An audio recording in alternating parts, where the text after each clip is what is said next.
Və dostlar, studiyamızda qonaq var. Elə saatın əvvəlində anons etdiyimiz kimi Ellab Laboratoriya və Diaqnostika Mərkəzinin baş həkimi Hafizə Vəlizadə. Xoş gördük sizi. Xoş gördük, sabahınız xeyir olsun. Və bugün biz əlbəttə ki, diaqnostikadan danışacağıq və diaqnostika və düzgün laborator analizlər bu əlbəttə ki, insanın diaqnozunun düzgün qoyulmasında və düzgün müalicə olunmasında əvəzsiz bir rolu var. Əksər belə deyək də bizim səhhətimizdə sağlamlığa qovuşmağımızın yolu başlayır məhz laboratoriyadan və diaqnostikadan. Ellab klinikasında laboratoriya əlbəttə ki var, amma deyirlər fərqlidir biraz. Amma nə ilə fərqlənir bu laboratoriya? Çox təşəkkür edirəm. Öncəliklə salamlayıram izləyicilərimizi və sizləri. Mən bu suala belə bir cavab verim. Ümumiyyətlə biz bir həkimə gedəndə, bir şikayətimiz olanda mütləq araşdırırıq ki, bu sahə üzrə ən yaxşı həkim kimdir Azərbaycanda? Biz kimin yanına gedə bilərik? Kimdən fayda görə bilərik? Onu çox araşdırırıq. Bəs gedəcəyimiz laboratoriyanı bu qədər araşdırırıqmı? Analiz verəcəyimiz laboratoriyanı araşdırırıqmı? Çünki bizim gedəcəyimiz həkim məhz o analiz nəticəsinə uyğun müalicə yazır və əgər analiz nəticələri doğru və etibarlıdırsa, bu bizim müalicəmizdəki uğurun 50%-ni təşkil edir. Məhz buna görə də mütləq bu araşdırmanı etmək lazımdır və Ellab diaqnostikin ən önəmli fərqi ondan ibarətdir ki, biz kifayət qədər etibarlı və dəqiq bir laboratoriyayıq. Yəni bizim laboratoriyaya bir xəstə təşrif buyurduqda, oradan səhv bir nəticə alması demək olar ki, mümkün deyil. Biz Ellab diaqnostik olaraq 4 il müddətində Azərbaycanda mövcuduq, amma bu qısa müddət olmasına baxmayaraq kifayət qədər həkimlərin və xəstələrin güvənini qazanmışıq. 40 mindən çox laborator test icra olunur və bu testlərin böyük bir qismi də məhz bizim öz laboratoriyamızda icra olunur. Yəni ki, başqa bir laboratoriyada siz test verərkən bəzi testlər ola bilsin ki, xarici ölkələrə göndərilsin. Bu da təbii ki, biraz vaxt itkisinə səbəb ola bilər və s. Amma bu testlər bizim öz vətənimizdə dəqiq bir şəkildə bizim klinikamızda icra olunur. Bu ən önəmlidir. Bəli, çatandır. Hafizə kimi, bəzi insanlar deyir ki, bu aparatdır, burada da var, burada da var. Bəli. Bir yerdə 15 manatdır, deyək ki, bir yerdə 18 manatdır. Qoyun gedim 15 manata, onsuz da həmin aparatdır. Belədirmi bu?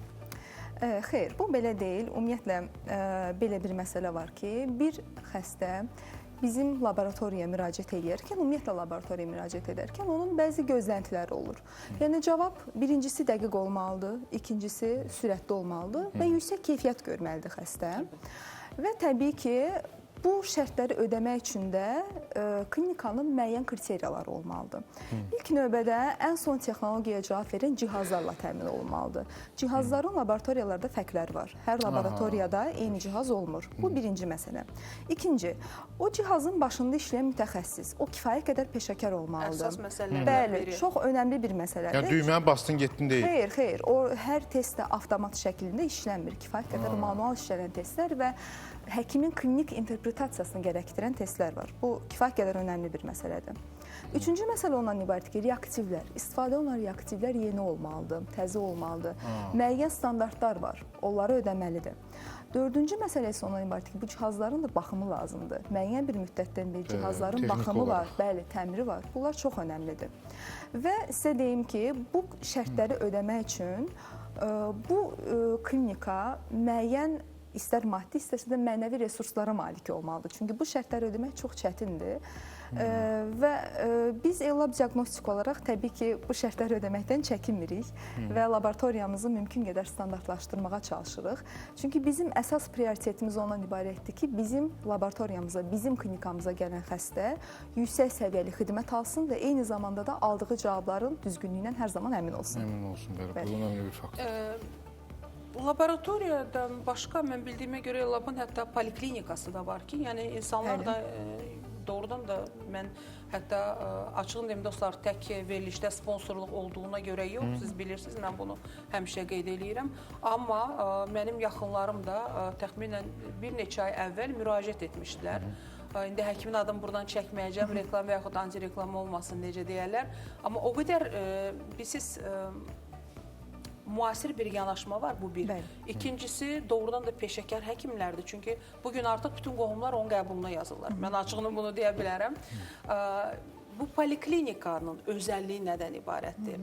Personal seçimi necə? olub, necə həyata keçirilir ən əsası və hansı xidmətlər var vətəndaşlara? Bəli, öncəliklə onu deyim ki, poliklinikamızda ən az laboratoriyamız qədər ən son texnoloji avadanlıqlarla təchiz olunubdur. Bir çox şöbəmiz var poliklinikada. Terapiya, gastroenterologiya, hətta artıq gastroskopiya, kolonoskopiya prosedurlarını da icra edə bilirik. Endokrinologiya, urologiya, kardiologiya, infeksion xəstəliklər, ginekologiya və s. kimi şöbələrimiz var. Hətta çox gözəl bir pediatriya şöbəmiz də var, hansı ki, uşaqların heç içindən çıxmaq istəməyəcəyi və özlərini çox təhlükəsiz hiss edəcəyi bir mühit yaratmışıq orada. Və təbii ki, instrumental müayinələrdə öz yerində ultrasəs, rentgen və az öncə qeyd etdiyim gastroskopiya, kolonoskopiya kimi xidmətlərimiz var. Həkimlərimiz həm Azərbaycan, həm də xarici təhsilli həkimlərdir. Təbii ki, ən müasir yanaşmalar, bilirsiniz ki, müalicə və müayinə prosesləri sübuta əsaslanan tibbə əsasən həyata keçirilməlidir və bizim bütün həkimlərimiz, yəni onların peşəkarlığı yüksək səviyyədədir və biz yüksək səviyyədə bir xidmət verməyə hazırıq xəstələrimizə. Hafizə həkim, bizim xəstələr arasında, daha doğrusu tamaşaçılar arasında mütləq ki, həyatında bir neçə dəfə hətta bu analizləri verənlər var. Check-up kimi də onsa verməliyik. Bunu əslində normaldır, normalı budur. Amma bir analizdən baxır, cavabına, məsələn, digərinə baxır, düz gəlmir, ya çaşqınlıq yararında. Orqanizmdə elə nəticələr var ki, o bir gündə 3 dəfə dəyişir. Eləsi var ki, aylarla dəyişməz, siz daha yaxşı bilirsiniz. Yəni, belə vəziyyətlə üzləşən insan nə etməlidir və hansı hallarda bu çepelər, yəni bu xəta baş verir? Hansı hallarda analiz düzgün çıxmır? Bəli, bu da çox maraqlı bir sualdır. Biz klinik olaraq təbii ki, bizə gələn bir nümunədən doğru bir cavab çıxması üçün əlimizdən gələni eləyirik. Mən bayaq o şərtlərdə saydım. Amma tibbdə preklinik mərhələ deyə bir şey var, preanalitik mərhələ. Yəni, məsələn, nümunə düzgün götürülməmiş ola bilər. Məsələn, xəstə bizə sidik nümunəsi gətirir, nəcis nümunəsi gətirir. O düzgün götürülməmiş ola bilər.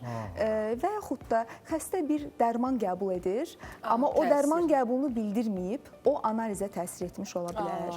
Yaxud da insanın bir xəstəliyi olanda o avtomatik digər xəstəliklə bağlı analizdə də bir yanlışlıq çıxardır. Buna biz preanalitik mərhələ deyirik. Bunun təbii ki, analizin icra olunduğu klinika ilə laboratoriyanın heç bir əlaqəsi yoxdur. Bu sırf nümunə ilə bağlı olan bir məsələdir və eyni zamanda da xəstənin qəbul etdiyi dərmanlar və əlavə xəstəlikləri ilə bağlı olan məsələdir. Bu xəstədən qaynaqlanır. Bəli, çox zaman xəstədən qaynaqlanır. İndi laboratoriyadan qaynaqlanır. Bayaq dediniz, vaxtı keçmiş, köhnəlmiş, reaktiv ola bilər dediniz. Bəli, orada da təbii ki, bir sıra faktorlar var. Birincisi dediyim kimi, cihazın yüksək səviyyədə olması önəmlidir. Çünki hər test üçün biz ona qızıl standart deyirik, gold standart. Yəni ki, bu test bu cihazda işlənməsi daha məqsəd uyğundur. Yəni, test üçün uyğun cihaz olmalıdır laboratoriyada. Bu önəmli bir məsələdir. İkinci də təbii ki, dediyiniz kimi yeni reaktivlər istifadə olmalıdır və məsələ, mən deyim ki, reaktivlə də bitmir. Bunların kontrol, kalibrator və s. kimi indi çox texnik danışmayaq. Məsələlər var ki, biz reaktivləri də müəyyən bir müddətdən bir kontrol edirik. Bir bu məsələ var. Bir də təbii ki, peşəkarlıq. Dediyim kimi, hər şeydə yəni testi qoydum cihaza və cavabı aldım. Bütün testlər bu şəkildə deyil. İnsan faktorunun olduğu məsələlər var. Yəni, bu saydığım addımların hər hansı birində bir problem olarsa, bəli, artıq klinikadan asılı bir səhvlik ola bilər cavabda. Bizə qaynar xəttdə də maraqlanırlar ki, Ellabda doğum şöbəsi varmı? Yəqin sizə müraciət eləmək istəyirlər. Bizim klinikamızda ginekologiya şöbəsi var. Ambulator bir klinika olduğumuz üçün doğum şöbəsi yoxdur. İnşallah gələcək müddətlərdə onda planlayırıq. Amma doğum günü hədiyyəsi var da. Doğum günü hədiyyəsi var, dostlar. Bu ay, xüsusilə kim iyun ayında doğulubsa, getsəniz 50% endirim. Mən istərdim bu haqda danışasınız. Bəli, 50% indirim kampaniyası, daha doğrusu ad günü 50% indirim kampaniyası həqiqətən çox möhtəşəm, mükəmməl bir kampaniyadır. Çünki bu cür keyfiyyətli bir xidməti bu cür qiymətə almaq həqiqətən möhtəşəm bir fürsətdir. Və hədiyyədir. Bəli, kampaniya nədən ibarətdir?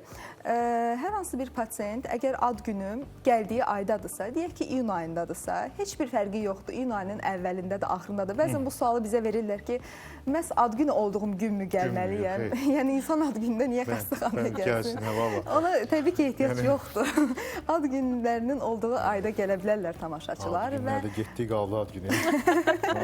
Bəli, və həm həkim konsultasiyası, həm instrumental müayinələr, həm də analizlərdən 50% endirimlə yararlana bilərlər. Belə, əziz tamaşaçılar, mənə elə gəlir ki, bu çox gözəl hədiyyədir. Yararlanın. Ən azı ildə bir dəfə mütləq check-up müayinədən keçmək lazımdır. Təşəkkür edirik sizə. Əziz tamaşaçılar, Hafizə Vəlizadə, Lab Laboratoriya və Diaqnostika Mərkəzinin baş həkimi studiyamızda qonaq idi. Siz də qonaq ola bilərsiniz. Əsas sağlamlıqdır.